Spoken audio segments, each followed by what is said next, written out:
उसने कहते साहब आप तो बहुत अवसरवादी हैं। बोले मैं अवसरवादी हूँ, मैं कोई अवसर नहीं छोड़ता हूँ, और अवसर छोड़ना तो छोड़ो, मैं अवसर पैदा करता हूँ। तो इच्छा पैदा करती है। स्ट्रेंथ यानी कि संख्या। हमारी संख्या कितनी है? कितनी है?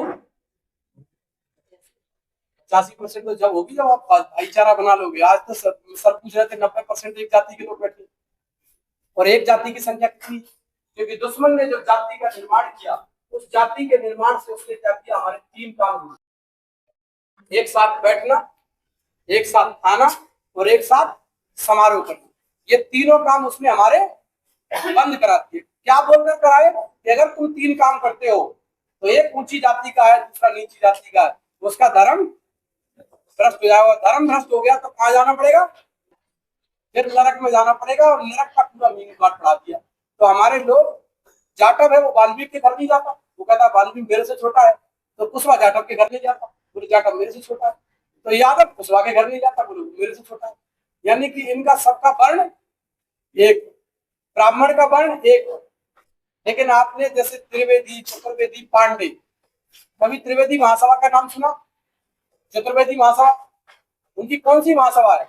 ब्राह्मण महासभा। तोमर महासभा, भदौरिया महासभा कभी सुनी? कौन सी महासभा है? क्षत्रिय महासभा। और वैश्यों की कौन सी है? वैश्य महासभा। हमारी कौन सी होनी चाहिए? या तो शूद्र महासभा, या बहुजन महासभा, या नागवंशी महासभा, या समर महासभा। पर हमारी कौन सी है? जाटव महासभा, चमार महासभा, यादव महासभा, गोयल महासभा, सखवार महासभा, यानी कि कोली महासभा, शाक्य महासभा, मौर्य यानी कि जाति की बीमारी है, उस बीमारी का संगठन बना दिया। तो सारे लोग बीमार हो गए और रोज कुत्ते। तो हमारा जो संगठन बनना चाहिए, इसीलिए कांसीराम साहब ने, बाबा साहब ने जो SC ST OBC जो हजारों जातियों में बिखरे हुए लोगों को 4 कोटली बनाई, SC ST OBC और माइनॉरिटी, कांसीराम साहब ने उन चारों की एक कोटली बनाई, जिसको वो क्या कहते थे? बहुजन समाज कहते थे। हमको वो कोटली बनानी है, तब हमारी बात बनेगी। और ठाकुर बनिया ब्राह्मण से एक बात करनी है कि तुम्हारे तीनों के वर्ण अलग अलग है, फिर भी तुम एक साथ बैठते हो, एक साथ खाना खाते हो, एक दूसरे के यहाँ शादी समारोह में जाते हो। तुम्हारा धर्म दृष्टि होता तो हम लोग एक देश के, इस देश के मूल्यवासी हैं, हमारा DNA एक है, हमारी माता पिता एक है, तो हमारा धर्म कैसे भ्रष्ट हो सकता है? ये मामला धर्म भ्रष्ट होने का नहीं है, ये मामला है गुलाम और राजा बनने का। इसके लिए बाबा साहब भीमराव अम्बेडकर ने 1948 में आपकी लखनऊ से एक बात कही थी। एक फेडरेशन का कार्यक्रम था, उसमें बाबा साहब आए थे, और बाबा साहब कहते हैं कि तुम दलित और पिछड़ों की समस्याएं एक जैसी हैं, अगर तुम एक जैसी समस्याओं के समाधान के लिए एक मंच पर आ जाओ तो सत्ता अपने हाथ में ले लो। मैं तो कहते हैं सत्ता भी छोड़ो, अगर तुम दलित और पिछड़े एक साथ एक मंच पर आ जाओ तो वहां गोविंद वल्लभ पंत बैठे होते, जो उत्तर प्रदेश का तत्कालीन मुख्यमंत्री था। बाबा साहब उसकी तरफ ऐसे करते हैं और कहते हैं कि अगर तुम दलित और पिछड़े एक साथ एक मंच पर आ जाओ, सत्ता अपने हाथ में ले लो, तो गोविंद वल्लभ पंत जैसे कट्टरपंथी ब्राह्मण तुम लोगों के जूतों के फीते बांधने में और खोलने में फख्र महसूस करेंगे अगर तुम इकट्ठे हो जाओ। और उत्तर प्रदेश के लोगों ने करके दिखाया। कांसीराम साहब के नेतृत्व में जब आप लोग इकट्ठे हुए और 3 जून 1995 को जब आपकी पहली बार सरकार बनी, तो बड़े बड़े तिलकधारी, बड़े बड़े साफाधारी और बड़े बड़े जनेऊधारी आपके चरणों में बैठने लगे थे। ये ताकत थी दलित और पिछड़ों के इकट्ठा होने की। लेकिन दुश्मन ने गुमराह करके उस आंदोलन को क्या बोल दिया? दलित पिछड़ा गठजोड़ नहीं बोला, क्या बोला? बोले ये तो दलित सवर्णों का गठजोड़ है, और दलितों का और सवर्णों का कभी गठजोड़ हो ही नहीं सकता। ये वैसा है जैसा बाबा साहब लिखते हैं, कैसा कि अगर कभी सवर्णों में और दलितों में दोस्ती होती थी तो कैसी होगी? 3 उदाहरण दिए उन्होंने पहले ही वॉल्यूम में है कि जैसे चूहे की और बिल्ली की। अब चूहे की बिल्ली की दोस्ती कैसी है? वो कब तक चलेगी?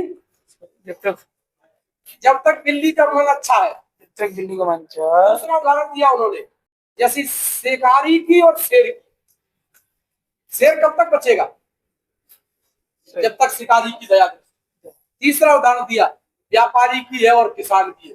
किसान में और व्यापारी में कभी दोस्ती हो सकती है? किसान क्या चाहता है? मेरा अनाज ज्यादा से ज्यादा रेट में बेचे। और व्यापारी क्या चाहता है?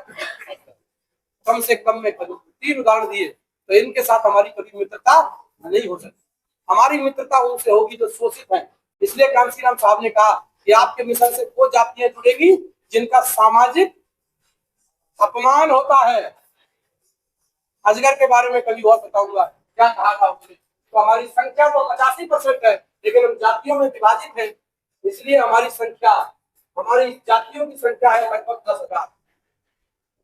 6,743 जातियां तो हमारी वो है जो मंडल कमीशन के अनुसार है। लेकिन जो लोगों ने धर्म बदल लिया, हमारे बौद्ध बन गए, सिख बन गए, ईसाई बन गए, यहूदी बन गए, अगर उनको भी जोड़ रहे तो लगभग 10,000 होते हैं। 10,000 का भाग जब हमने 85 में दिया तो उत्तर निकलता है 0.0085।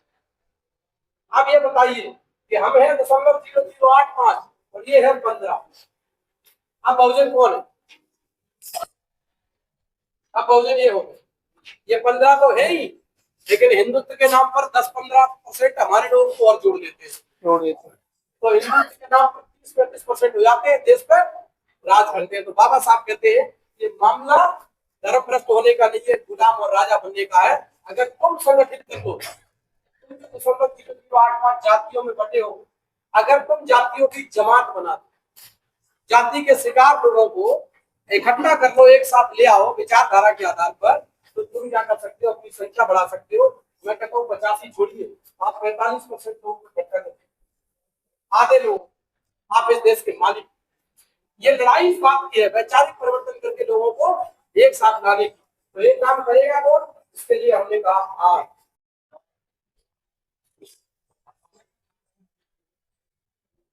क्या करना पड़ेगा हमको, रिस्पॉन्सिबिलिटी, जिम्मेदारी लेनी पड़ेगी। जब तक आप जिम्मेदारी नहीं लोगे ये बात आगे बढ़ने वाली नहीं है। जैसे आज जिम्मेदारी ली 2-3 लोगों ने, मुख्य रूप से तो सर ने ली है, अरविंद सर ने, शशि भाई ने, और एक और साथी है उनने, क्या नाम था उनका, क्या नाम बताया था, अनिल लांबा जी। ये 2-3 लोगों ने इतने लोगों को बुला लिया, 50-60 लोग बैठे हुए हैं। अगर ये 50-60 लोग जिम्मेदारी ले लें आज, तो बताइए अगला कैडर कैंप कितने लोगों का हो सकता है। 5-5 लोगों की जिम्मेदारी ले ले तो 250-300 लोग बैठे होंगे। तो 250-300 लोग अगर एक बार पूरे 5 घंटे बात सुन ले, तो मैं भरोसा दिलाता हूँ उनमें से कम 50 लोग ऐसे होंगे जो कहेंगे इस काम को अब हमें आगे करना है और इस काम को हम करेंगे।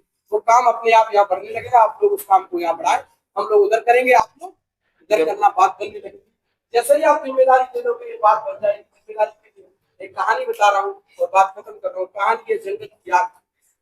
एक विशाल जंगल होता है, उस जंगल में बहुत सारे जानवर रहते हैं।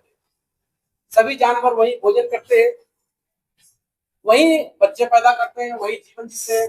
और जैसे ही जंगल पर विपत्ति आती है, कोई जंगल में खुरापाती आके आग लगा देता है, जंगल के जानवर भागने लगते हैं। एक चिड़िया होती है, वो कहती है कि मैं भागकर कहाँ जाऊं, इतने जानवर कहाँ जाएंगे, इनको कौन रहने देगा। तो वो जानती है कि बच सकते हैं तो केवल एक ही रास्ता है, जंगल की आग को बुझाओ। तो पास के तालाब में जाती है, 2 बूंदे पानी पिलाती है, जंगल की आग पर डालने लगती है।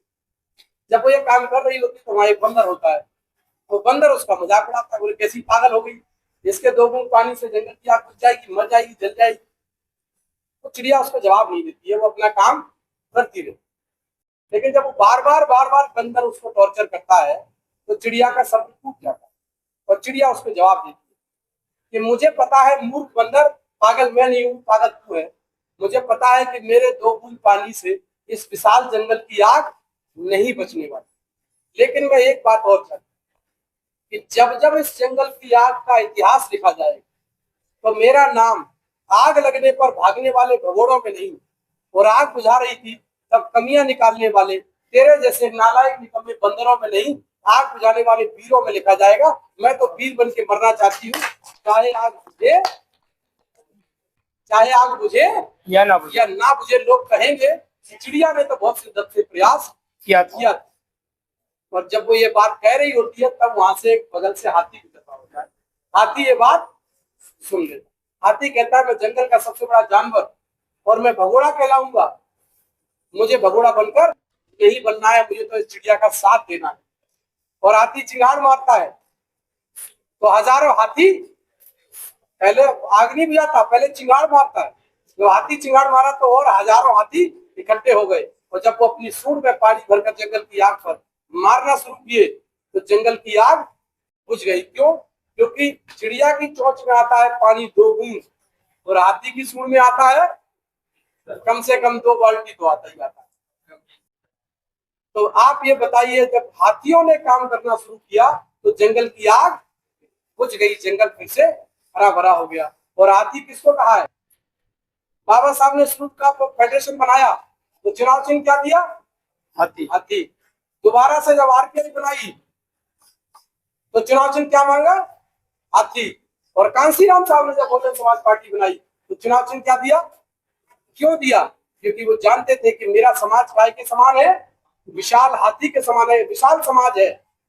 तो हाथी तो एक जानवर था, जब वो हाथियों को इकट्ठा कर दिया, और हम क्या है? हम लोग क्या है?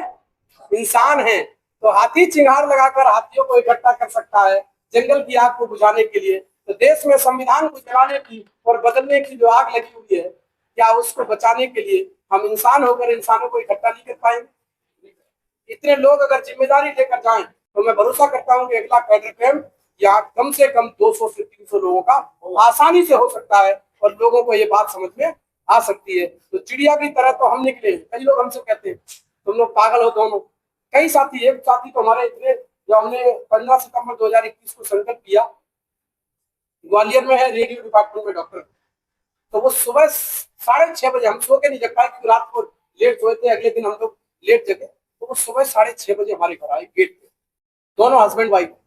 बोले तुम बहुत नालायक हो, निकम्मे हो, तुमने 2 सीटें खराब कर दी। दोनों डॉक्टर थे, दोनों ने ये कौन सा काम कर लिया? नौकरी करते, हॉस्पिटल खोलते, लोगों का इलाज करते। मैंने कहा ठीक है साहब, पैसे तो ये कभी नहीं आए, आज अचानक से इनको पैसे ये जाग गया। तो उनको ये लगता है कि ये काम पागलपंती वाला, लेकिन जिनको ये समझ में आता है वो समझते हैं कि काम कौन सा है।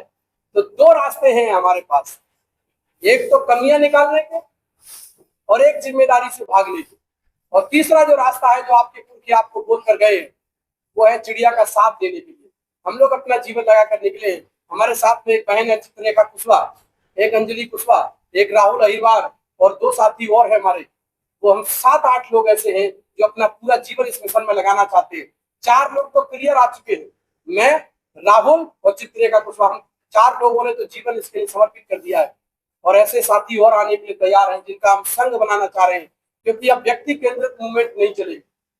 अब आपको संघ बनाना पड़ेगा, लेकिन संघ समान गुणों का होना चाहिए। असमान गुणों का संघ बना देंगे तो संघ टूट जाएगा। तो अगर हम जिम्मेदारी लेते हैं तो फिर होगा यानी कि चेन, गाय का चेन।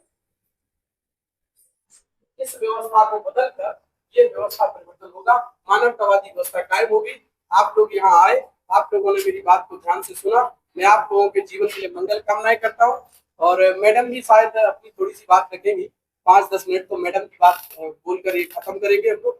आप लोग यहाँ आए, आपके लिए बहुत बहुत मंगल कामनाएं। सभी को जय भीम, जय भारत, जय जोहार, जय विकास। और जिनको ये काम अच्छा लगे वो सहयोग जरूर करें, जितना आपसे बन जाए। मैं आपको एक संकल्प पत्र दूंगा जो आपके पास QR कोड दिया जाएगा। आप लोग यहाँ देना चाहे तो कोई साथी सहयोग करने के लिए बैठ जाएगा, उनको दे सकते हैं। आप चाहें तो QR कोड पे भेज सकते हैं। जो भी सहयोग देंगे जाता एक ही जगह पर है, वहीं से सारे कार्यक्रम चलते हैं। बहुत बहुत धन्यवाद। जय भीम, जय भारत।